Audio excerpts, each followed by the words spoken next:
Be ready. 5 seconds. Start.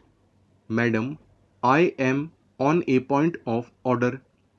The points I wish to make are, to my belief, of substance because there are no rules or precedents that exist on it.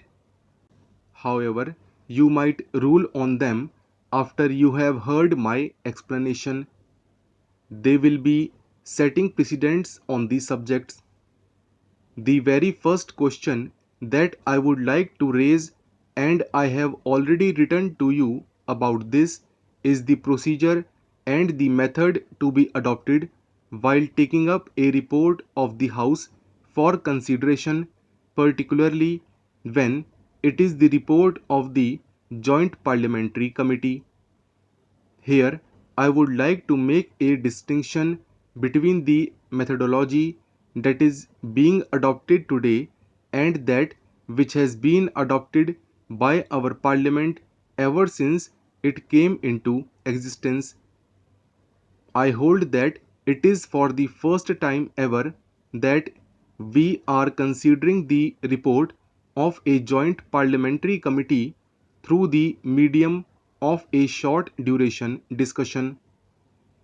A short duration discussion in this house, or I believe Rule 193 of the other house, is a parliamentary device for airing views, for expressing or giving voice to a concern which is of some immediate public importance. This method adopted for discussing that which is the substantial enterprise of the two houses of parliament, irrespective of the contents of the report, is unsatisfactory. If this were merely to be discussed through the medium or the parliamentary device of short duration discussion, I do not think we are doing justice to report of a joint parliamentary committee. Now we would have accepted, and it would have been normal to accept that in as important a matter as the report of a joint parliamentary committee, the government had come forward with a substantive motion that they accepted the report or not should have been made known to the House. Had they come forward with a substantive motion, perhaps some of us might have given motion of amendments. I have personally given notice of the motion, yet no day was named. My esteemed colleague has also given notice to the motion that this report be considered on a substantive motion and not through the medium of a short duration discussion. Had that been done, we would have been entitled to the following on the sum of the amendments that I have moved. Sir, I come to another provision. In the statement of objects and reasons, one of the objects mentioned is reducing unnecessary cost or burden by requiring companies to attach only an abridged form of prospectus to the application form. I would like to know specifically from the Honorable Minister which section of companies has represented that the cost of printing the balance sheet is prohibitive and they want to reduce it. I submit that in the annual report as presented today, there is a whole section dealing with listing of employees getting salaries of over rupees 3000, and I find that over the years this figure of 3000 is not increased. In this amending bill, there is some provision resulting in large companies having thousands of such employees, and they are listing those employees, which itself takes up 30 or 40 pages of the balance sheet.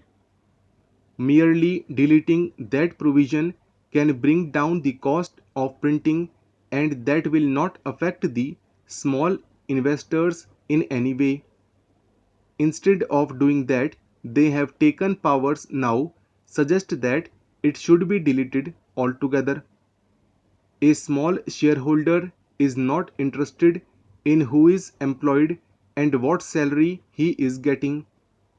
He is only interested in knowing whether a director's relative has been employed, and that was the original purpose. This was inserted in the 60s when it was found that the wives or relatives of the managing directors of companies were appointed on high salaries. So a provision was inserted. At that time, 3000 rupees was a very high salary. It was said that with regard to people drawing above 3000 rupees, details should be given. Today, the law should be amended to the effect that if the directors, relatives, or those connected with the companies are employed by the company, details should be given. Probably, after this provision, nobody's relative will be employed because it will come to the adverse notice of the government. But abridging the whole balance sheet to reduce costs is not good. We are seeing larger corporations, instead of just giving information as required by the Companies Act, printing fancy balance sheets, color photographs, offset printing, etc. Certainly, they are not worried about the cost.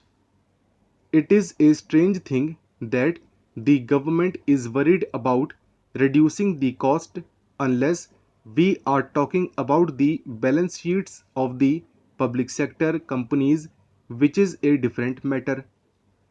But the companies which are doing so take pride in printing color balance sheets, and it cannot be their representation, and in the name of reducing costs, you cannot bar vital information from us.